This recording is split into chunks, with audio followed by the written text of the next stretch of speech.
Hello everyone and welcome back to my channel. My name's Readathon and today I've decided that I want to do a spooky 24-hour readathon for Halloween. So it is actually October 31st right now, which means it is Halloween. I normally love Halloween. I'm so into it. I love anything dark and spooky, and I just feel like Halloween is such a good and special time of the year because we have the spooky build up to that, and then as soon as Halloween's over it's like Christmas has come to town. So it's just a really good time of the year. But this year is a bit different because I have not really been in the Halloween spirit. So I did recently start my PGCE course, which is a teacher's training course, and guys, I have so much work to do, it's ridiculous. I was meant to be on placement now. I feel like that would have helped me out a lot, but because of COVID that's not possible at the minute, so we're just doing a lot of lectures and work on theory and stuff, and it's very heavy. Alongside that, I have had to resit my GCSE maths exams. I got a C the first time, but in Wales if you want to be a teacher you have to have a B, and so I needed to get that. Those exams were yesterday and honestly I'm not sure how they've gone. I've been feeling really down about it because I had a really bad experience with maths in school. I just had a load of different teachers because I kept being moved around, and I just feel like it was an absolute nightmare, and because of that I had it in my head that I couldn't do it and that I hated maths, which is still partially true. But yeah, having to resit them without any real guidance or anything, it's all been down to me. It's just been really hard and just a lot of work. I've also been feeling quite bad mentally because of it. It's just been getting me down. But now that's out the way, I decided that I wanted to sit down and devote some time to reading because it's one of my favourite things to do, and I've just not had the time to do it this month. My TBR is pretty ambitious, to be honest with you guys. I don't think I'm going to get to all of these books, but they're just some of the ones that I'm really excited for, and they are quite short reads, so I'm hoping that I can fly through a few of them. So I do actually have two books that I'm in the middle of that are from my monthly TBR. If you haven't seen that, I will leave it linked down below. But the first book is Mexican Gothic by Sylvia Moreno Garcia. This was actually sent to me from Caris, so thank you so much Caris. But this is a haunted house type of story, I believe. So one day our main character Noemi gets a letter from her cousin, and her cousin is not really making sense in this letter. She's saying that her new husband is trying to kill her, and so Noemi decides to go and investigate for herself. I'm only about 100 pages in, I'd say. Oh, I'm actually 117 pages in, so I have made a good start on this one. Not gonna lie, I have been reading it for over a week now. I just read a few chapters here and there because, like I said, I just haven't been able to focus on reading recently, but I do really want to finish this one soon because I'm really enjoying it. It's very creepy and I don't know what the overall plot is. We're about a third of the way through and nothing's really happened, but so many people love this and I'm just really intrigued to see where it goes from here. And then the second book that I've started is Forest of Souls by Laurie and Lee. I am actually listening to the audiobook of this, so I won't be reading it physically. This will definitely help me throughout this readathon. I am really enjoying the audiobook. I'm about an hour and a half into it, I think. So not too far. I have just started them, but I feel like the point I'm at now, everything's gonna kick off from this point onwards. So another one that I am really enjoying. And now we've come to the other books that I want to read today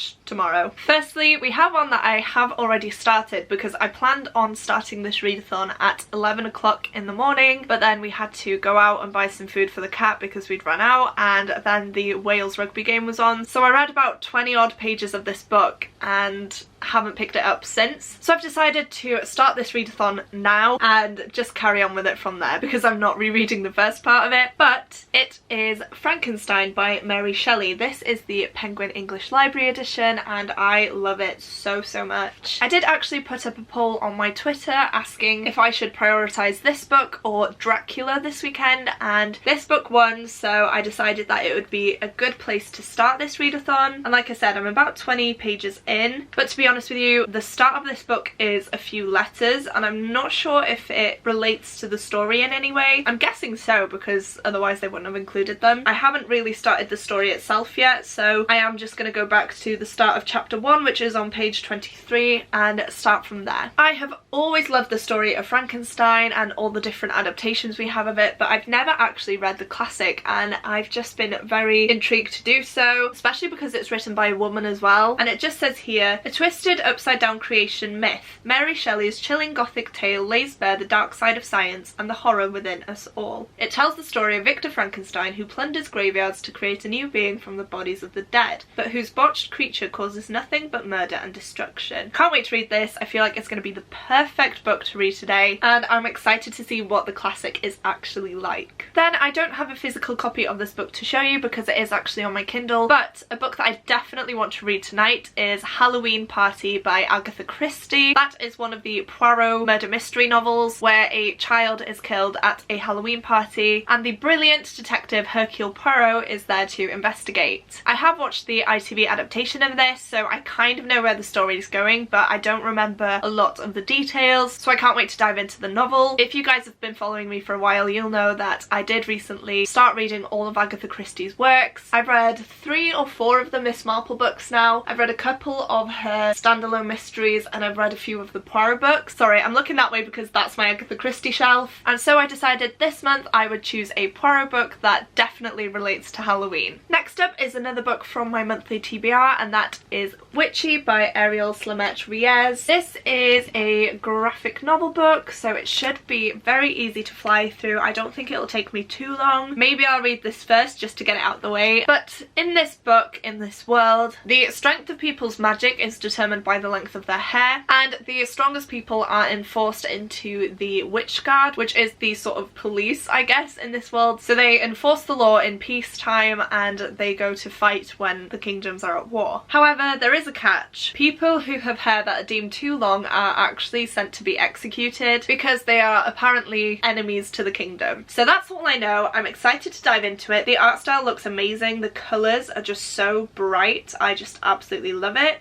And like I said, it probably won't take me too long. So if I want a little break from reading this extremely dense book, then I can pick this up and fly through and definitely feel accomplished. Next up, I have The Haunting of Hill House by Shirley Jackson. I got this edition in an owl crate last year, I believe, and I absolutely love it. I was planning on reading it last year, but obviously that didn't happen. And I honestly don't know what this book is about. I don't think it says anywhere on it.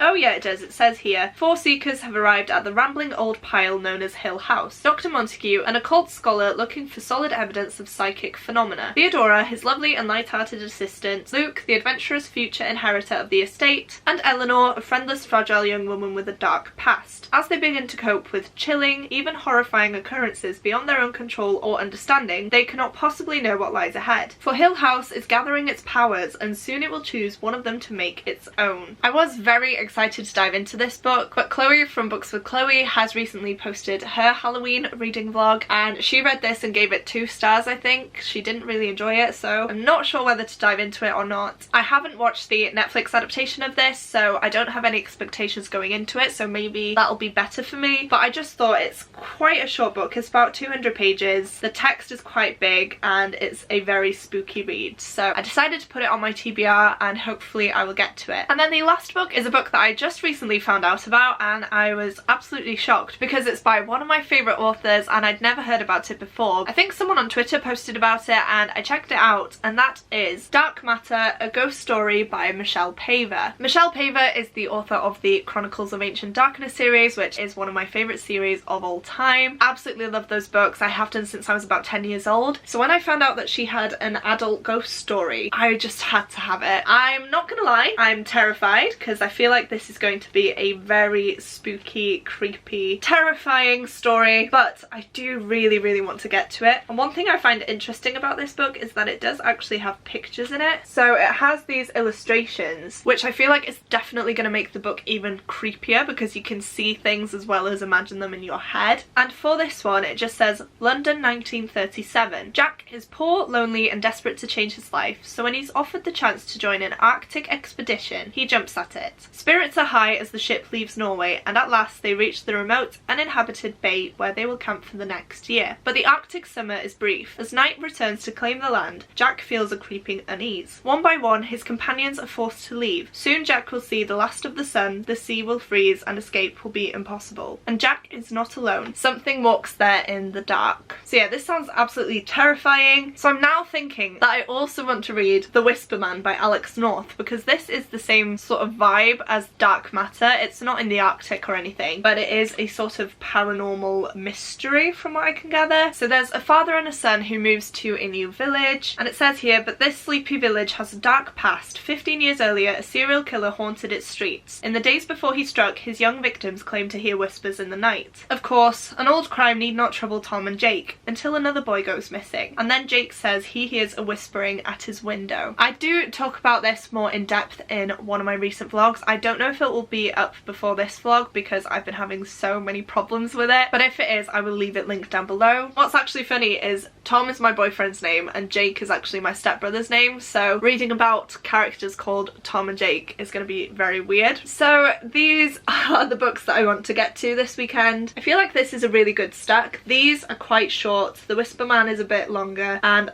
I've already started these 2 books here, so I'm feeling quite confident. Again, it doesn't really matter if I don't finish these 2 books because I have already started them. I can just finish them at the start of next month. We'll just see how it goes. We'll see what I'm feeling like picking up. Right, sorry for this very long introduction. Like I said, I was going to start this readathon a bit earlier, but plans change, things happen, and once again I have managed to waste time. So for now, I am just going to sit down and read a bit of Frankenstein just to make a bit of a dent in it, and I will update you guys once I have a few more thoughts on that book. Hello! So, I have read a bit more of Frankenstein by Mary Shelley. I'm up to page 50 now, and oh my goodness guys, it's been so hard to get through. I'm not gonna lie, there's just a lot of complicated words and terminology. The first bit talks a lot about different philosophies and things like that, so it's just really hard to wrap my head around it. But we've hit the eureka moment now where Dr. Frankenstein sort of gets this big idea. At the time, I feel like people would have been so intrigued because obviously we know what this big secret is. We know that he creates a monster, but I can imagine people in that time just being so intrigued and just wanting to keep reading to find out. And I feel like it's done in such a good way because Frankenstein narrates this, so he sort of tells you, oh, I've had this big idea, but I'm not going to tell you guys yet. You'll have to carry on reading to find out what it is. It's just a really good way to interact with the reader, and I really enjoy that aspect of it. And to think that that was being done as a technique in this time is just really interesting to me, and I just really enjoy it. Haven't picked up anything else yet though. I think I'm gonna finish volume 1 of this book, which isn't too far away, I don't think. No, so it's on page 83. Mind you, that's another 40 pages. We'll see how it goes because I definitely want to get to Halloween Party tonight. I feel like I'm gonna fly through that and really enjoy it, and I just want an Agatha Christie murder mystery novel that I can fall into and just devour. But before I do that, I thought it would be fun to do a little Halloween activity because I bought some pumpkins and I need to carve them. So I bought these at the start of the week, I believe. I bought 2, one for me and one for Tom. But Tom is being a bit of a bore today and he doesn't want to carve them, so I am going to do it myself. I think I'm only going to carve 1 and then I'm going to use the other for pumpkin soup, just because I feel like if I carve both and put a candle in both, the inside's just going to go a bit funny and I don't want to make soup out of a funny pumpkin. So I'm just gonna do 1 by myself. I definitely want to get into the Halloween spirit, and what better way than to carve a pumpkin. It's not gonna be anything amazing guys, it's just gonna be the simplest design. I just want to have the experience because I used to do this every year growing up and I just love it. So yeah, don't expect any amazing artwork from me. It's literally gonna be the simplest design. I'm just gonna carve a crescent moon and some stars because my brain is just not letting me function and I don't know what else to do, to be honest with you. I also don't have a carving kit. I literally just have some kitchen knives, so we'll see how it goes. Maybe we'll have a trip to A&E. We'll see. I do just want to say though, sorry if the footage of me carving the pumpkin is not in the best quality. I am gonna have to film that on my phone because honestly my SD card is so full because I've filmed quite a few videos but just haven't gotten around to editing them yet. I can't use my camera basically, but it's just gonna be a time lapse, so it shouldn't really be awful quality. It's just not gonna be as good as this camera is. I don't know which one I want to carve. I don't know if I want to carve the small one or the bigger one. I think I'm gonna go for the bigger one just because it's a bit manky now, so I don't really want to make soup out of this because it's very soft. I don't know if you can see that. That is really disgusting. So I'm just gonna put this one to the side and I'm gonna get started with carving this one.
Hello guys, it's now the next day. It's around lunchtime, I think. I'm not too sure on the time. Tom's actually just gone for a bath, so I thought I would give you guys an update. The first one being that I actually read and finished Witchy by Ariel Ries last night, and I really enjoyed this. I love the art style. Like I said, it's really bright and vivid, and the storyline is really interesting. This does leave off on a bit of a cliffhanger, so I am excited to see how the story goes from here. So I will definitely be keeping an eye out for the rest of these graphic novels. To be honest, I'm not sure how I meant to rate these. I'm not sure if it's about the story or the illustrations or what. I did give it 4 stars just because I did love the art style and the illustrations. I think they are absolutely beautiful. The story is a bit of a slower paced one, and we don't really get a lot, if that makes sense. So I feel like the story arc is going to develop across quite a few of these, and this was obviously just the starting point. So I did really enjoy it. I didn't film any clips of me reading this because I did pick it up after we had our food, which you will have seen, and I was reading this whilst the Liverpool game was on. I don't particularly support Liverpool, I just enjoy watching them play. So yeah, I read this whilst watching along, and yeah, I had a really good time with it. Also, sorry if you can hear any sort of rumbling. It's extremely stormy weather outside today. It's one of the worst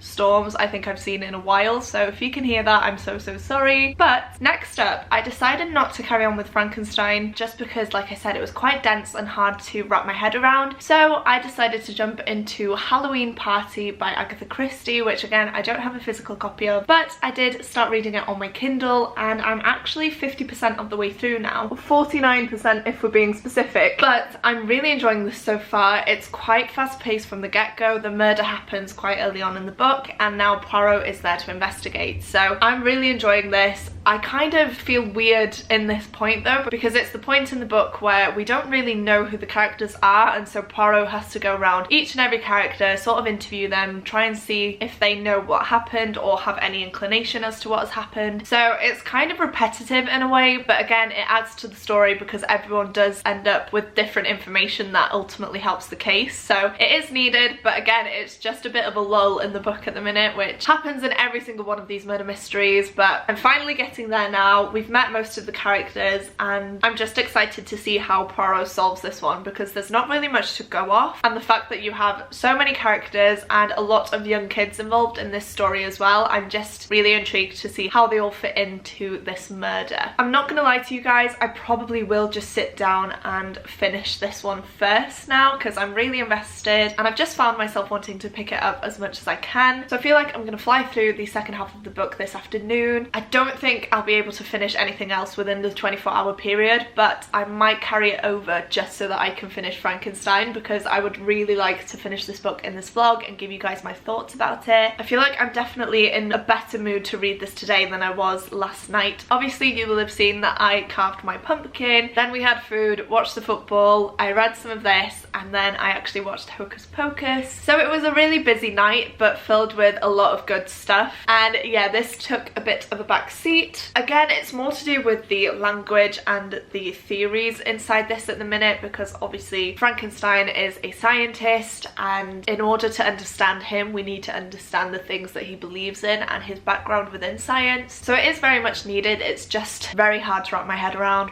but I am hoping that I'll be able to focus a bit more on it today and give it a bit more of my attention, because it is one that I'm so intrigued by. I have enjoyed what I've read so far, but like I said, I feel like from this point on now, the story is going to develop and we're actually going to see Frankenstein create his monster. So can't wait to dive back into this one. But for now, I think I'm just going to stick with Poirot. I kind of feel like I should have made more progress, but to be honest with you guys, I have been a bit distracted. I've not just fully dedicated my time towards reading. Because Tom's off work at the minute with pubs and that being closed, we are spending a lot more time together, which is really nice. And so we're catching up on some series that we watched together, such as Dexter. And so if he wants to watch an episode, I can't really say no, because we've missed out on quite a few of them because he's been working, and I just want to spend time with him and continue watching a series that we both love. So yeah, I think we watched an episode of that last night as well, actually, now that I'm thinking about it. So yeah, I'm a bit all over the place, but because today's such a gloomy and stormy day, I don't really plan on doing anything. I am just going to sit down now and power through this. I really really want to get this finished as soon as possible. Don't worry guys, I'm not rushing it. It's just with these stories, because they're so short and full of information and suspense, I just get sucked into it and I don't want to put the book down. So yeah, the plan for today is just to carry on with this and then read as much of this as I can in the 24-hour period. But if I don't manage it, I do want to continue reading it until I do finish it. So I guess I'll update you guys again once I've read some more. Hello. I'm not gonna lie to you guys, it is now the next day. I don't know what happened last night, but I was reading, I did actually finish the book, and after that I just had the worst headache. And so as soon as I finished reading, I basically went to bed and didn't really do much else. So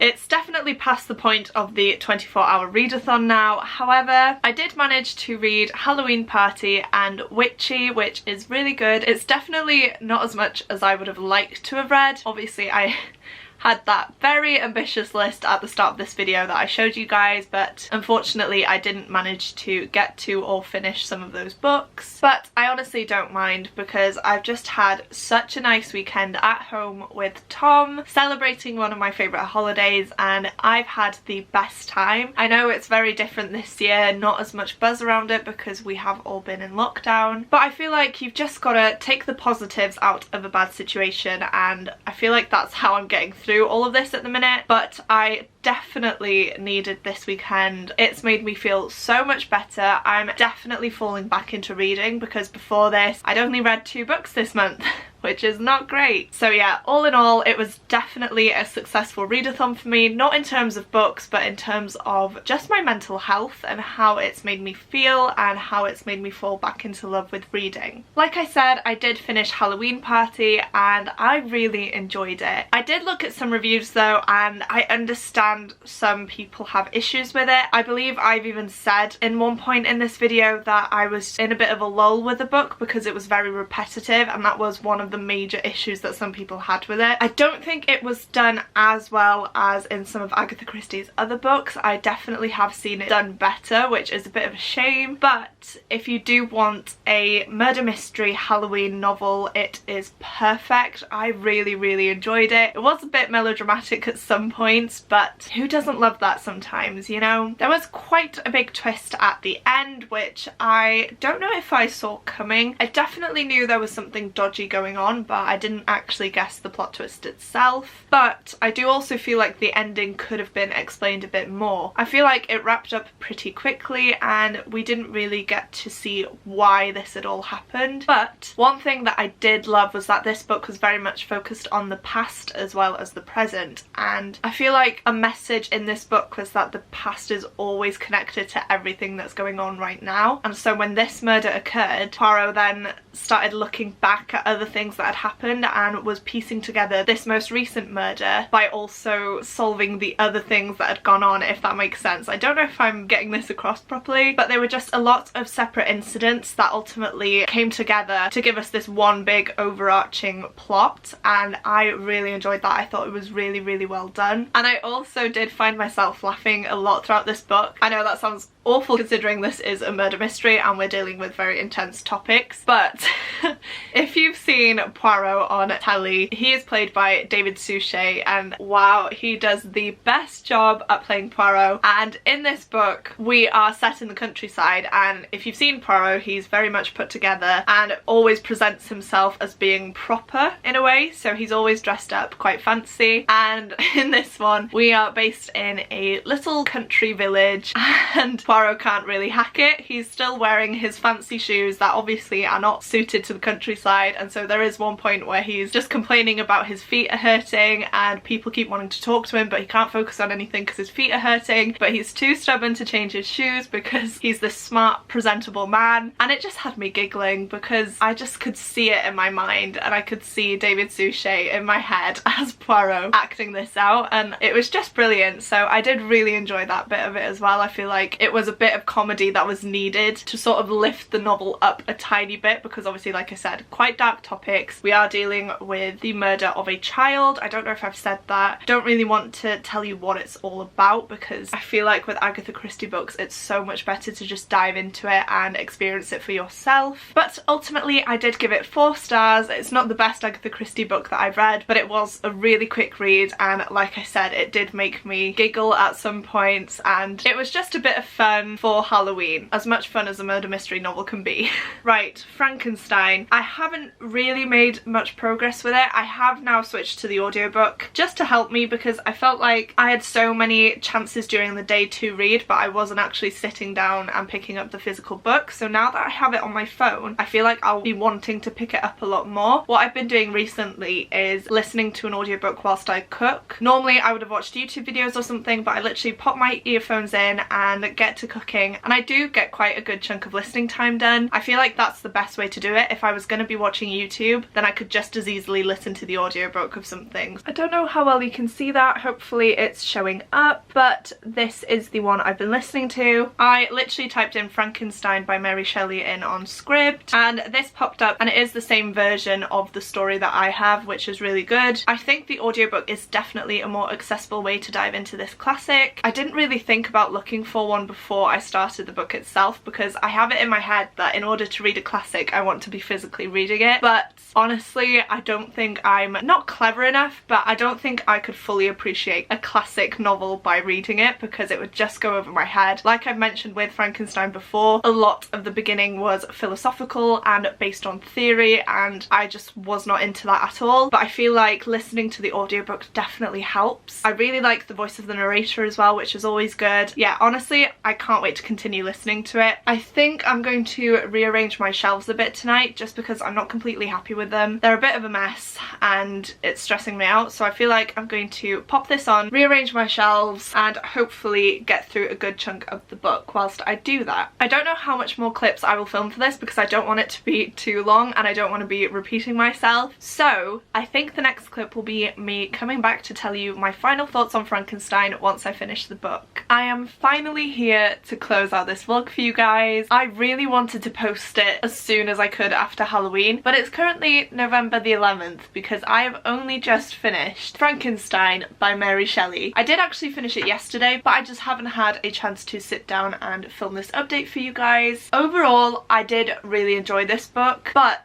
I'm finding it difficult to know how to rate because if it was any other book I would probably give it a 3 stars, but because it's a classic I don't know whether I should be upping that or anything. Please let me know what your thoughts are on rating classics down below. Because I'm so new to them I don't actually know where to place this one, if that makes sense, because I don't want to give this a low rating and then not know where to go from here with rating other classics that I do eventually read. This was very different than what I thought it was going to be. I thought we were going to see the whole monster coming to life through electricity kind of thing, but it's very different. It's very slow, scientific, philosophical, and it's just a lot of back and forth between these two characters that kind of want to be rid of each other, but by being rid of each other they lose themselves. I really enjoyed how the letters at the start played into this. I'm not sure if I said, but I wasn't sure if I was going to skip those because there were quite a few of them. They were quite long and it talks about someone's journey to the Arctic, but I really loved how it all tied together in the end. I'm really glad that I didn't skip them. Please don't skip them. It does all make sense once you get to the ending of this book, and I thought it was a nice way to start and close it off as well. I did also really enjoy the audiobook narration for this. It was much more accessible for me than it would have been just having the physical book to read, because like I said at the start I was getting very confused. I was kind of skipping over a lot of stuff, but I feel like if I were to read this the time that it was released, this would be a 5-star. It would be absolutely amazing. It would be groundbreaking, especially having been written by a woman. So I have so much appreciation for it and the role that Mary Shelley played in setting the bar high for women in literature. I just can't believe all of the things that Mary Shelley managed to do in a time period where women didn't really have any rights or say at all. So in that aspect I want to rate it higher because like I said, this is now about what, 200 years old? When was this book published? So this was first published in 1818, over 200 years ago, guys. How can I, as a person living 200 years later, rate this book when I have no understanding of what it would have been like in that time period. So I am a bit torn. I don't know whether to give it a high rating. My first initial rating was a 3 stars, but because of the significance of it, because of the background behind it, I might up it up to a 4. Let me know what you guys think down below, but this was definitely a weird ride. I ultimately liked how it played out, but for some reason I was thinking that it was going to be a lot more gruesome and that there would be some more details to the crimes and the murders that were committed by Frankenstein's monster. I don't know if that's just my true crime brain playing into this, but I feel like a lot of stuff is quickly glossed over. So it will say that a murder has happened, but it won't really say what has happened. It will just say, oh, this person was found dead, or this person was found dead in a horrific state. So it is very glossed over. Again, possibly because of the time period, stuff like this wasn't really openly discussed. But then again, creating monsters out of dead bodies wouldn't have been a topic that people would likely be discussing either. So I'm honestly just a bit confused. I'm so glad that I have finally read this book, because it is one that I've been wanting to read for years and for some reason just kept putting it off. So thank you to everyone who voted in my Twitter poll telling me to read this. I have enjoyed it, but I'm a bit confused about my rating. If you do want to have a say in some of the books that I choose to read, please don't forget to check my Twitter account. It's always linked down below, and I do post polls on there quite often, just because I'm a very indecisive person, and having you guys choose a book for me works out a lot better than me staring at my shelves for hours trying to choose my next read. Right, that is it for today's video, guys.